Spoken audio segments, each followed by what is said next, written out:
On exactly February 8, 1960, and after about 40 movies, Anne Jeffreys was awarded a star on the Hollywood Walk of Fame at Vine Street. However, her journey was not an easy one. In the 1940s, it was extremely difficult for a person to switch careers, especially in the entertainment industry. However, Anne Jeffreys transitioned from a musical theater performer to a phenomenal actress over a short period of time. Over the years, she managed to beat the odds and build a successful acting career for herself. Now, this video is going to reveal all that you need to know about the 1960s movie icon, Anne Jeffreys, in 8 minutes. From the highlights of her life to the behind-the-scenes events. Hey, before we get into the video, I have discovered that only a small percentage of people that watch these videos are actually subscribed. So if you end up liking this video, would you kindly consider subscribing? It's free, and you can always change your mind. Enjoy the video. Anne's inspiring beginnings. Anne Jeffreys was born 26th of January 1923 in Goldsboro, North Carolina. Right from a young age, she possessed impressive artistic talents, but she was particularly interested in music and modeling. She ended up taking voice lessons to train her voice, and as time went by, she started to grow interested in the art of performing for crowds. Even at that young age, she was already interested in the spotlight. She started performing publicly with opportunities that she got to appear on stages in her high school. However, after a while, she began to gain recognition locally, which provided her with better opportunities.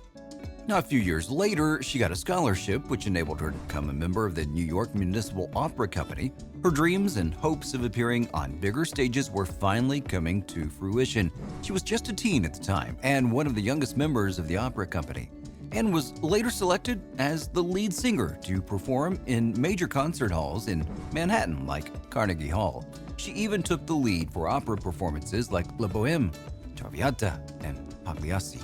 However, as time went by, Anne began to search for other outlets to showcase her talents besides opera. It was during this period that she discovered that she could act as well, which led her to begin searching for roles in musicals in the late 1930s. After a few auditions, she was cast in a staged musical revue, Fun for the Money.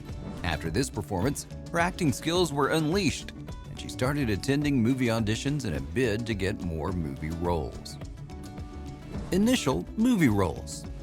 Now, Anne was said to have appeared in a total of over 40 films through her career, but all these things didn't come to her easily. When she began acting, initially, she had a hard time getting roles. She'd built a strong foundation for a music career earlier on in her life, but when she first ventured into acting, it was all new to her, and she had to start over. After several unsuccessful auditions and painful no's, she finally landed her first movie role in 1942. Her background in music was what made her even more qualified to play the role of Polly in the 1942 musical film I Married My Wife.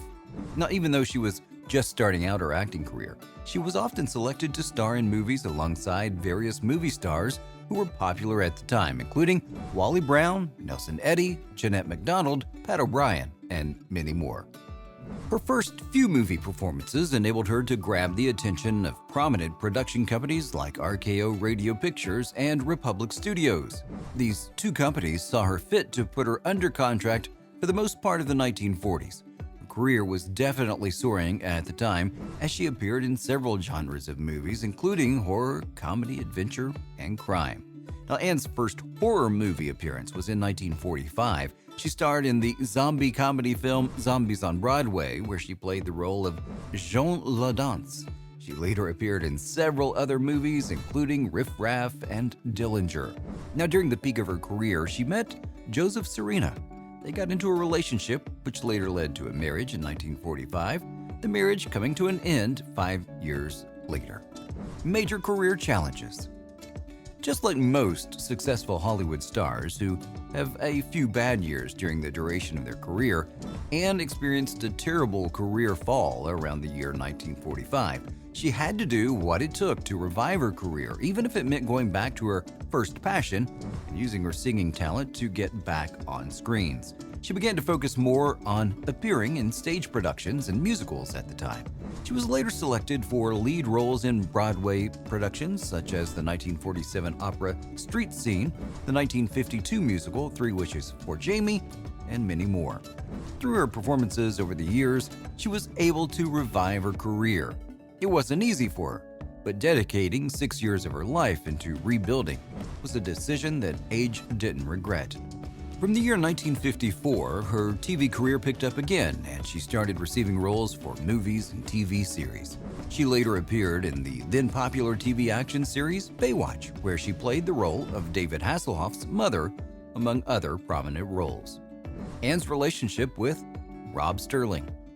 Now, after her first divorce, she spent the next few years concentrating on building her career. In the late 40s, she met the then-popular actor Rob Sterling. They later got into a relationship which was admired by both colleagues and fans at the time. Their chemistry on and off screen led to them being selected to act side by side in several movies.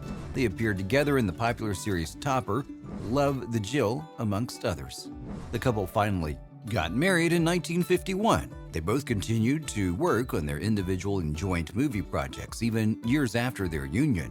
Anne even publicly stated in one of her interviews that her husband Robert was her muse and she always looked forward to acting beside him. The duo later appeared together in series like Love American Style and Murder, She Wrote. Apart from appearing on screen together, Anna and her husband also had joint political desires. They both identified as Republicans.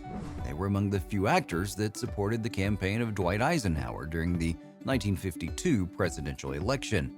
Anna and Robert ended up having 3 sons for the duration of their marriage. Sadly, Rob passed on May 30th, 2006, at the age of 88. Accolades and international recognition. Anne Jeffreys' performances in the entertainment industry for over 6 decades of her life definitely made a huge impact in the film industry. She was publicly praised and awarded during the duration of her career for her roles in several movies, and even stood out as one of the few 1960s actresses who was awarded a star in the Hollywood Walk of Fame. February 8, 1960, she was awarded a star in the TV category on the Hollywood Walk, which is at 1501 Vine Street.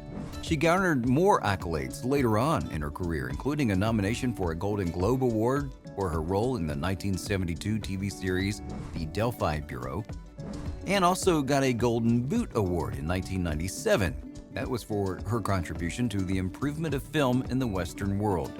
Also recognized by the Women's International Center for her evident role in enhancing the voices of women in the entertainment industry.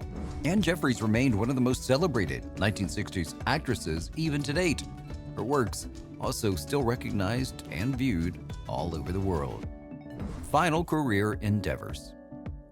In her later years, Anne Jeffreys reached new audiences with her work on the daytime soap opera General Hospital and its spin-off Port Charles.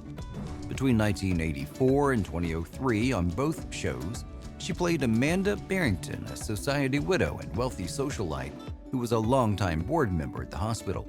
After the completion of these projects, she officially retired and spent the rest of her years with her family in LA. Sadly, Anne passed away in 2017 at the age of 94. Her legacy continues to live on in Hollywood, as she remains one of the most exceptional stars that the 1960s produced. So which of these facts about Anne Jeffreys caught your interest? Let us know in the comment section below. And check out the next video in this series.